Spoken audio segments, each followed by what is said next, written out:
Pour créer une salle de chat, donc vous vous rendez sur le site tinychat.com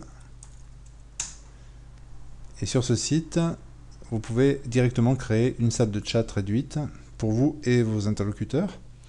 Alors ici, vous allez choisir un nom pour la chatroom. Alors si vous cliquez ici, par défaut, un nom a déjà été choisi pour vous. C'est un nom donc, qui a été généré aléatoirement.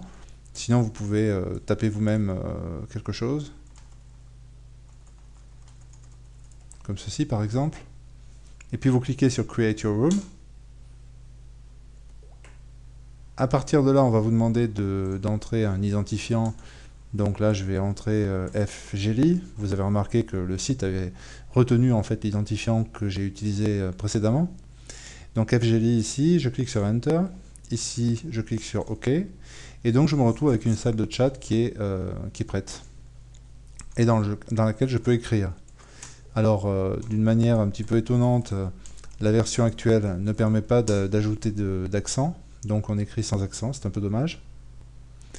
Et une fois que cette salle de discussion a été mise en place, vous pouvez copier donc l'adresse de cette salle, qui est donc du type tinychat.com/ le nom de votre salle de discussion, et vous allez pouvoir l'adresser à vos collègues, soit par email, soit en leur précisant par téléphone.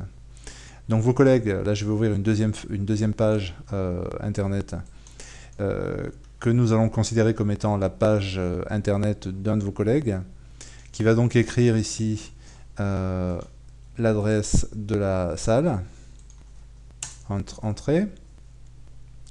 Le site va donc lui proposer lui aussi de donner son identifiant.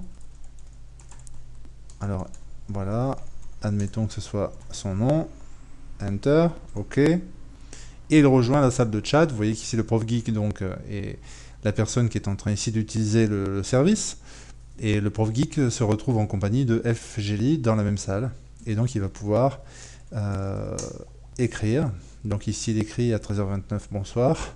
Et dans l'autre page qui donc représente la page de l'autre interlocuteur, vous voyez que le prof geek a écrit bonsoir et donc FGeli qui est ici et bien voit le message apparaître.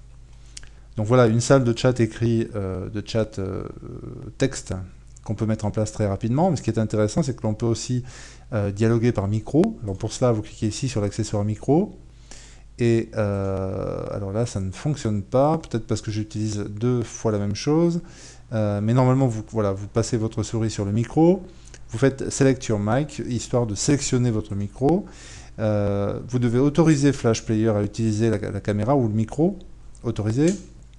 Et puis ensuite, vous allez avoir aussi le choix d'utiliser une webcam. Alors si vous n'utilisez pas de webcam, vous cliquez sur Don't use a camera et vous allez pouvoir ensuite sélectionner votre micro ici, avec une jauge qui vous permet de voir le fonctionnement. Next. Est-ce que vous utilisez un casque? Oui. Et à partir de là, eh bien, le prof geek, vous voyez, il parle et ce qu'il dit est transmis dans la salle de conversation. Et son collègue de l'autre côté, eh bien, qu'est-ce qu'il voit? Eh bien, il voit son collègue qui parle. Et lui aussi peut décider de rejoindre la conversation en sélectionnant son micro et en parlant. Il est aussi possible de faire du chat vidéo en sélectionnant ici votre caméra et de la même manière que précédemment. Voilà pour l'essentiel de l'utilisation de TinyChat.